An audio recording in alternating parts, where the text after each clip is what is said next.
বিরাটি পাঠানপুর বাজার থেকে ঠিক এভাবেই নির্বাচনী প্রচারের হাওয়া তুললেন চন্দ্রিমা ভট্টাচার্য। 2026 বিধানসভা নির্বাচনে চন্দ্রিমা ভট্টাচার্য তৃণমূল কংগ্রেস মনোনীত প্রার্থী। 26 মার্চ রামনবমীর সকালে তিনি নিমতাবাজার এবং পাঠানপুর বাজারে আসেন জনসংযোগ এবং প্রচারের কাজে। পৌরপ্রধান বিধান বিশ্বাস, 12 নম্বর ওয়ার্ড কাউন্সিলর সৌমেন দত্ত, শহর সভাপতি তাপস কর সহ অন্যান্য নেতৃবৃন্দ প্রার্থীর সাথে পায়ে পা মিলিয়ে বাজার পরিদর্শন করেন। এমবি রোডের পার্শ্ববর্তী বিক্রেতাদের সাথে কথা বলেন প্রার্থী চন্দ্রিমা ভট্টাচার্য। ফুলের মালা দিয়ে শুভেচ্ছা ও আশীর্বাদে পরিপুষ্ট হয়ে খুশি হন তিনি। সিপিএমের সাথে টক্করে লড়াইয়ের ময়দানে নামলেও জনতা বলছে চন্দ্রিমাদি জিতছে। বিদায়ী মন্ত্রী এবং উন্নয়নের নিরিখে এখনও পর্যন্ত 110 দমদম উত্তর বিধানসভা কেন্দ্রে অ্যাডভান্টেজ চন্দ্রিমা ভট্টাচার্য।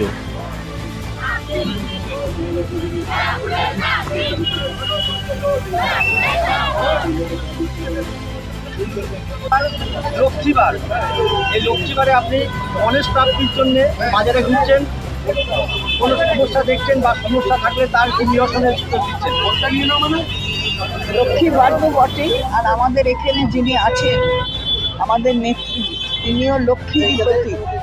এই যে ভান্ডার দিয়েছেন সেটা লক্ষ্মীর ভান্ডার, লক্ষ্মীদের হাতে তুলে দিয়েছেন।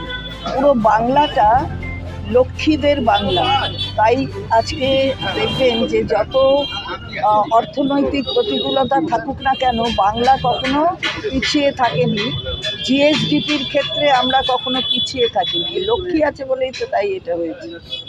সিপিএম একটা প্রচার চলছে যে অনেক হলো বদলে ফেলো, বাংলা আগে ভালো ছিল। জানি না, এইখানে এসে একটু মাটি খুঁড়ে দেখতে হবে যে তলায় কত নরকঙ্কাল আছে আর ভালো ছিল কীরকম বাংলা। আগে 11-র আগে গুলির আওয়াজ, বোমের আওয়াজ, তাতে এই জায়গাগুলো অভ্যস্ত ছিল। আর 11-র পর থেকে আজ অবধি কেউ গুলি বোমা শোনেনি। এখানে সাধারণ মানুষ আছে, জিজ্ঞেস করতে পারে। এই কদিন যা ঘুরলেন কি ভাইব্রেশন পাচ্ছেন? অত্যন্ত ভালো মানুষের রেসপন্স এবং মানুষ তৈরি হয়ে আছেন। আর যেভাবে তাদের চক্রান্তের শিকার করেছে এই স্যারের নামে, সেটা সবাই বলে দিচ্ছে যে আমরা কেউ ইয়েস স্যার বলবো না, সবাই নো স্যারই বলবো।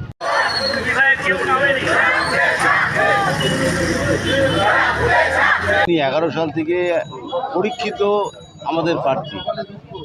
বাংলার মানুষ না উত্তর দমদমের মানুষ দেখছে যে সর্বদাই যিনি সুখে দুঃখে আমফানে করোনায় সবসময় তিনি মানুষের পাশে ছিলেন।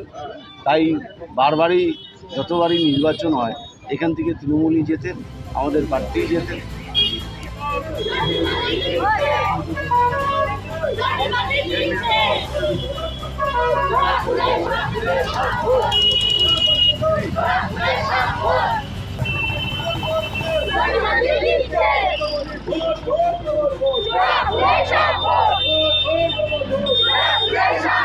হাওয়ার ব্যাপার নেই। মমতা বন্দ্যোপাধ্যায় তৃণমূল কংগ্রেস দিন কাজ করে, ভোটের সময় ভোট চাইতে আসা নতুন কিছু নয়।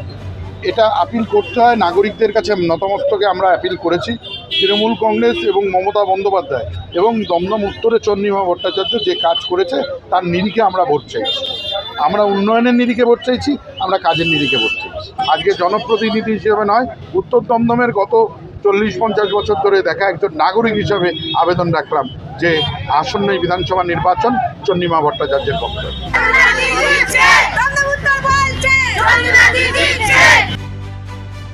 PM Star 24-এ পিন্টু মাইতির রিপোর্ট, বিরাটি।